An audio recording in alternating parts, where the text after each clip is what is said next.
Hi friends, இயற்கையான முறையில் எப்படி நாங்கள் பேச பிரைட்னஸாக வச்சுருக்கலாம்ன்றதை பார்ப்போம். அதுக்கு நான் முதல்ல ஐஸ் டியூப் எடுக்கிறேன். பாருங்கள், ஐஸ் டியூப் எடுத்து இப்போ நான் கையில் தான் அதை நான் உங்களுக்கு செய்து காட்ட போகிறேன். இப்போ கையில் நல்லா அப்ளை பண்ணுவேன். அப்ளை பண்ணிக்க பாருங்கள், நல்ல பிரைட்டாக வரும். சரிங்க, பாருங்கள் எப்படி நல்லா பிரைட்டாக வரும்.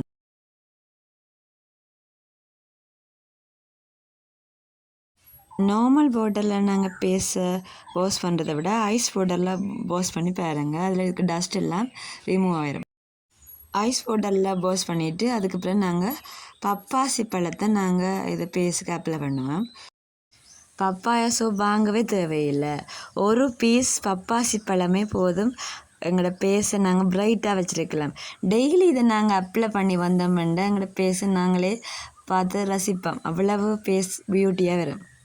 இப்போ பார்த்தீங்களா, பிரைட்டாக இருக்குது. கொஞ்ச நேரம் நான் அப்ளை பண்ணினதே எப்படி பிரைட்டாக இருக்குண்டா. டெய்லி நாங்கள் யூஸ் பண்ணி பாருங்க, எவ்வளவு பிரைட்டாகவும் நல்ல ஒயிட்னஸாகவும் உங்களோட பேஸ் மாறும். இதை நீங்கள் ட்ரை பண்ணி பாருங்க. நைட்டில் நாங்கள் பப்பாசி பழத்தை இப்படி பேஸுக்கு அப்ளை பண்ணுவோம்.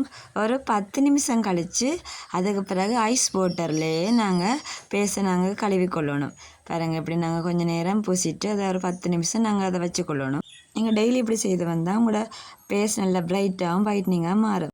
நல்ல பழுத்த பப்பாசி பழத்தை நாங்கள் பேஸுக்கு அப்ளை பண்ணின பிறகு ஒரு 10 நிமிஷம் விட்டு ஐஸ் வாட்டரில் நாங்கள் பேஸை கழுவி கொள்ளணும். சரியா? அப்போ எங்களோட பேஸ் நல்லா பிரைட்டாக வரும். இந்த வீடியோ உங்களுக்கு யூஸ்ஃபுல்லாக இருந்து லைக் பண்ணுங்கள், கமெண்ட் பண்ணுங்கள், மறக்காமல் சப்ஸ்கிரைப் பண்ணி விடுங்க. தேங்க்யூ ஃபார் வாட்சிங்.